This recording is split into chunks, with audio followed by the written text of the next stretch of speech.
Now that you're afloat with rafts, it's time to set a solid course for your essay by writing a detailed thesis statement.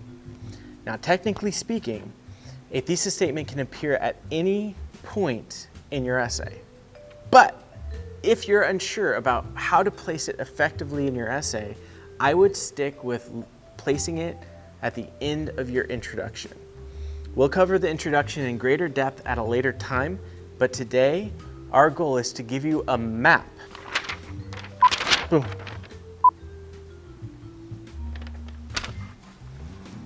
For writing your thesis statement.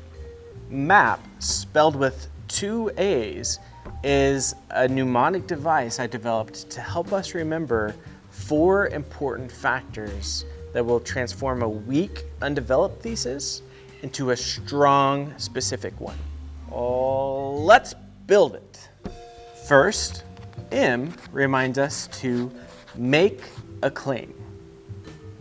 This is where you will need to extend beyond what is given in the prompt and actually pick a position you will develop and support in the body of your essay. As you make a claim, it's also important to A, assert your ideas. That's our next part of MAAP, because you never want to sound unsure of your central idea. And that goes back to your audience and your purpose and your connection with your audience. Put yourself in the audience's shoes. Who wants to read something that's wishy-washy or can be easily dismissed as just some subjective rambling?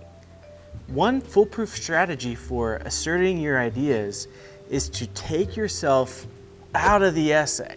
Completely eliminate the I should or I feel or we should or even the second person use so that you're not sounding accusatory. Mr. Gorbachev, open this gate.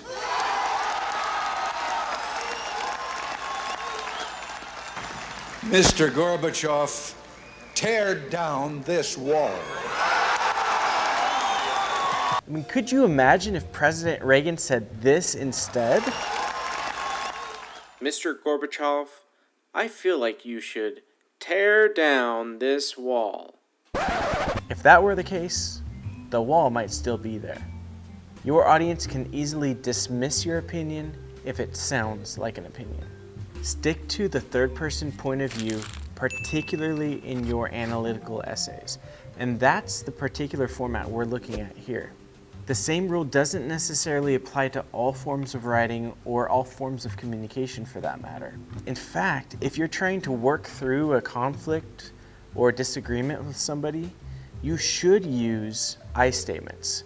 I think or I feel would really be helpful in those cases. I know it can be really confusing to kind of keep track of all these rules, but it really boils down to what is my role, who is my audience, and what is my purpose. The second A in MAAP reminds us to answer the prompt. Sure, this might sound obvious, right? But bear in mind that a prompt usually asks you to complete multiple tasks. Sometimes once we've written a first draft of our response, we could notice that we haven't fully developed an idea in some parts of our essay, or even worse, succumb to the temptation of summarization.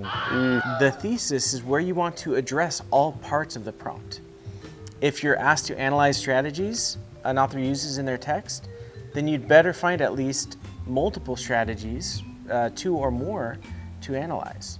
If you're asked to compare and contrast 2 ideas, well, you'd better not just compare, but do both, compare and contrast.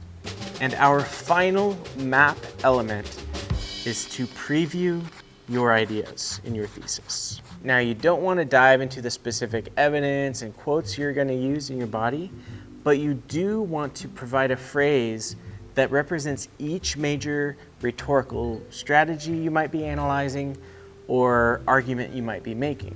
Now that you have a good MAAP to use, take a look back at the most recent thesis statement you wrote for an essay.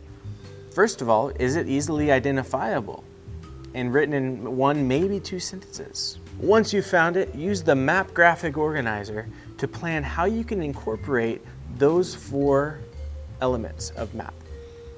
Make a claim, assert your ideas, answer the prompt, and preview your ideas. Keep on building.